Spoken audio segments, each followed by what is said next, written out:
Welcome to today's deep dive. Buckle up because we are heading straight into the heart of Eurasia, a region that's, well, let's just say it's making headlines. And to help us navigate this, we have an academic article from the special edition of GUD's magazine. This piece is, it really is a must-read. Absolutely, it is. And to add, it's written by retired Major General Luis Suarez Castillo, who holds a PhD, so his expertise, both militarily and academically, really gives this analysis some weight. Yeah, it does. Get ready to dive deep because we're going to untangle the historical roots of the conflicts we're seeing in Eurasia. We'll look at the ripple effects of the Crimea annexation in 2014 and the invasion of Ukraine in 2022. And, well, we can't avoid it. We will try to peek into the future of this very, very complex situation, including those controversial negotiations Trump started. So, before we get too far, why should we care about Eurasia? Why is it so important? Well, its location, its resources, its history, it all adds up to a geopolitical pressure cooker, really. It really does. And Major General Suarez Castillo's article gives us a unique perspective to understand all of this. Let's start with the basics. Eurasia is a crossroads of conflict. That much is clear. And that's where Halford Mackinder's heartland theory from 1904 comes into play. And this theory argues that whoever controls Eurasia, well, they control the world. Sounds a bit apocalyptic, doesn't it? But if you look at what's happening today, that idea it still has some resonance. It's amazing how a theory from over a century ago can still help us understand what's happening today. And what's fascinating is how it connects to modern-day projects like China's Belt and Road Initiative, which is really about solidifying China's influence in Eurasia. Precisely. Mackinder's theory lets us see the historical continuity of the geopolitical tensions. Eurasia, because of its strategic location and its vast resources, has always been a magnet for conflict. The annexation of Crimea in 2014 by Russia, well, that's a perfect example of how geopolitical pressures turn into real action on the ground. They secured a key position in the Black Sea, yeah, but they also reignited the struggle for control of the region. And that event, along with the invasion of Ukraine in 2022, has had a global domino effect, right? These actions have really challenged the world order that was established after World War II. It's forcing the international community to rethink its security mechanisms. Absolutely. I mean, just imagine borders that have been considered untouchable since 1945 are suddenly up for grabs. This has triggered a lot of different responses. You have the West opting for economic sanctions and strengthening military alliances, while Russia has taken a more assertive stance. Which leads us to a crucial question. Are we now witnessing a new era of great power competition like back in the Cold War? To really analyze this, we need to understand a key concept in international relations, political realism. This theory suggests that in a world without a central authority to govern relations between states, the struggle for power and security is a constant. Yeah, it's as if countries are playing a game of chess. They're all moving their pieces trying to gain the most advantage, and in this game, one state's pursuit of security might be perceived as a threat by another, creating a vicious cycle of mistrust and insecurity. Right. It's like two neighbors building higher and higher fences out of fear of each other, without realizing that they're only increasing the tension between them. But is it inevitable that the pursuit of security leads to conflict? Aren't there other alternatives? That is the million-dollar question. If we look at Eurasia, we see how the actions of Russia and the West, especially NATO expansion, fit perfectly into this framework of political realism. Speaking of NATO, I think it's worth briefly explaining what it is for those who may not be familiar with the acronym. NATO is a military alliance formed by countries from North America and Europe. Its expansion eastward, getting closer and closer to Russia's borders, that's been a major point of friction for decades. Russia sees it as a direct threat to its security. Absolutely. And this expansion, seen from the lens of political realism, shows how the West's pursuit of security, in this case through NATO expansion, can be interpreted as a threat by Russia. And this tension has led to a dramatic shift in international alliances. The geopolitical map has completely changed. NATO is expanding eastwards. Russia and China are strengthening their ties as a counterweight to the West. And Ukraine is caught in the middle of this tug of war. And let's not forget about China, which is emerging as a global power with increasing influence. Its rise is altering the traditional balance of power. Which brings us to another key question. Are we moving towards a multipolar world where power is no longer concentrated in a single bloc, like during the Cold War, but distributed among several poles? A world with the US, China, Russia, the European Union, each with its own interests and alliances. It's a real possibility, and to understand this new scenario, we have to delve into the complex history of Ukraine, Russia, and the West. For centuries, Ukraine has served as that bridge between East and West, a real cultural and political melting pot. But its strategic location has also made it a contested territory under Russian influence during the Tsarist Empire and later Soviet control. Of course, Ukraine's yearning for independence and its moves to get closer to the West, well, that has created tensions that are still very much alive today. Exactly, and the annexation of Crimea in 2014 reopened old wounds, showing how the past continues to cast its shadow over the present. It's as if history refuses to let us move on. Absolutely. And we can't ignore the weight of history if we want to understand the complexities of the present. Think about the impact of NATO, the European Union, and the legacy of the Soviet era on the current situation. For the West, NATO expansion was a guarantee of security. But for Russia, it was a threat to its sphere of influence, like they were being encircled. It's like we're watching a chess game, where each move by one side triggers a reaction from the other. And in the middle of this power play, Ukraine's like a pawn trying to survive. And meanwhile, the EU is trying to promote integration and stability in Eastern Europe, but it's facing its own contradictions. It relies heavily on the US for security, yet it has strong economic ties with Russia, especially in the energy sector. A complicated situation, no doubt. And as if that weren't enough, the Soviet legacy lingers in the political and social structures of the region. It fuels resentment and hinders cooperation. It's like the ghost of the past refuses to fade away. And speaking of ghosts from the past, let's get into a topic that has generated a lot of controversy, the negotiations initiated by Donald Trump. Remember that Trump put two conditions on the table. One, that Ukraine wouldn't regain the territories lost in 2014, including Crimea. And two, that they couldn't join NATO. Yeah, those conditions caused a real political earthquake globally.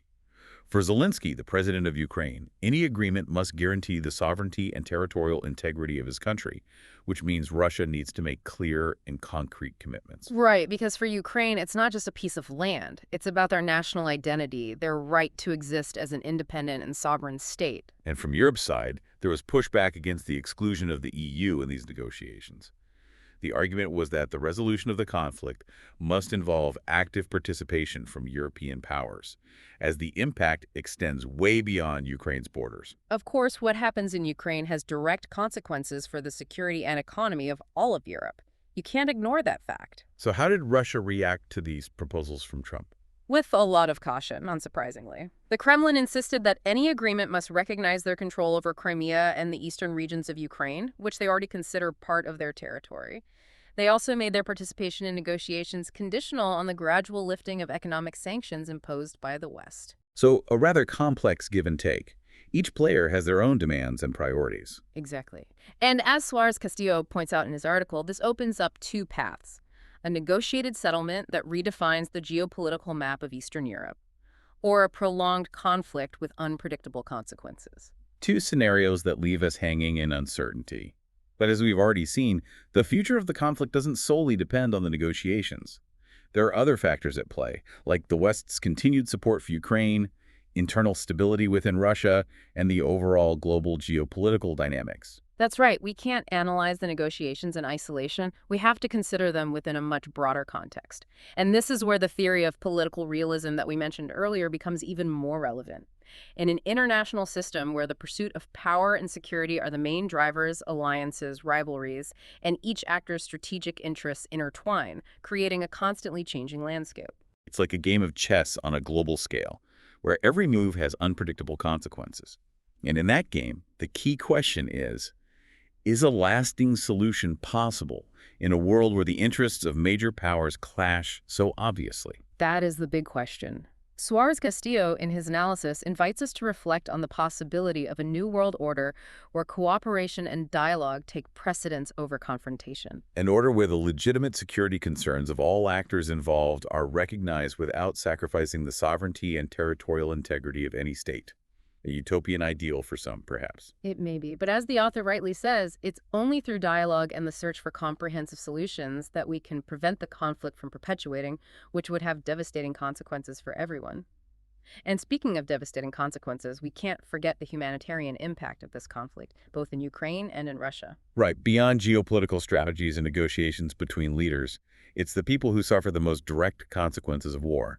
The loss of life, forced displacement, the destruction of homes and entire communities. It's a crucial reminder that forces us to reflect on the human cost of conflicts and the urgent need to seek peaceful solutions. We can't talk about geopolitics without keeping in mind the victims, the families that have been torn apart by war. It's really hard-hitting seeing those images of devastated cities and families that have lost everything.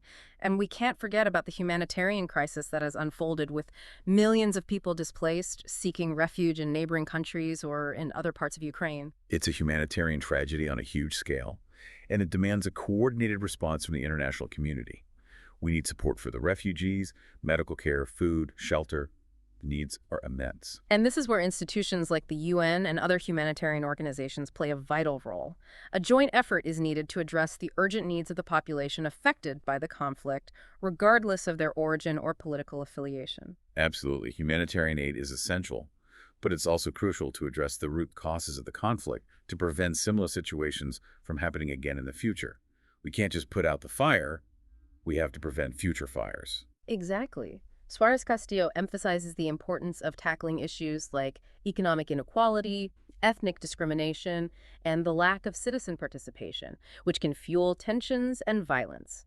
These are structural problems that require long-term solutions. It's a complex challenge for sure, but it's essential if we want to break the cycle of violence.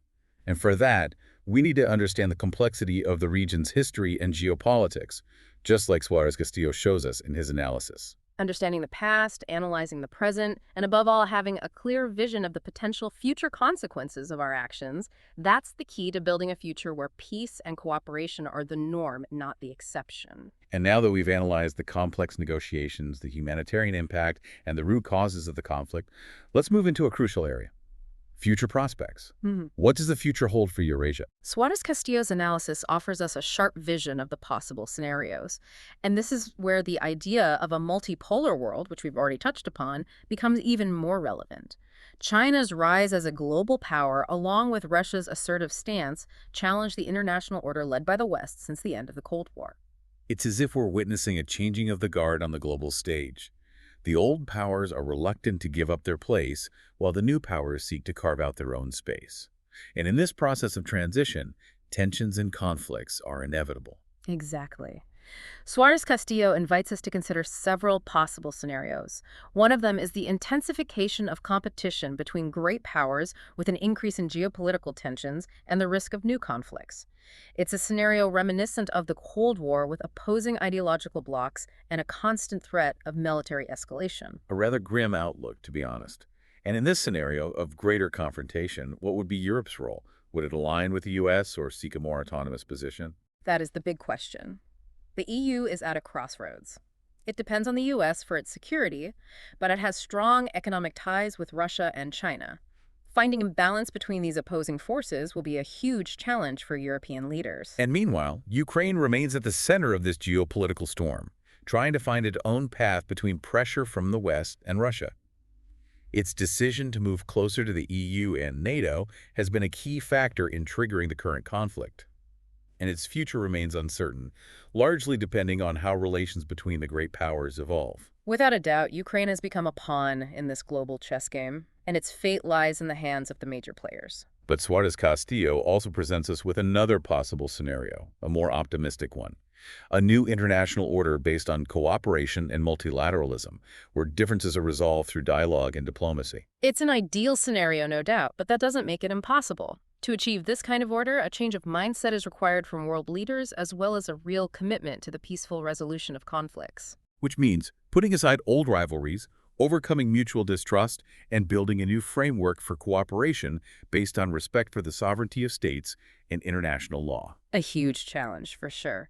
But as Suarez Castillo rightly points out, history shows us that even in times of great tension, diplomacy and dialogue can open paths to peace. And in this regard, the role of multilateral institutions like the UN is crucial.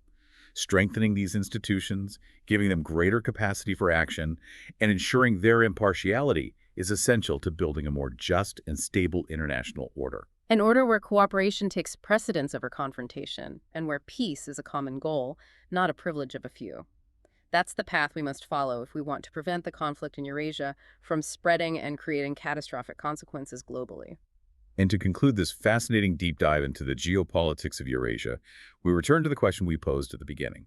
What does this case tell us about the nature of international relations and the possibility of future conflicts in other parts of the world? Suarez Castillo's analysis shows us that we live in a complex and interconnected world where history, geography, and the decisions of leaders play a crucial role in shaping the international order.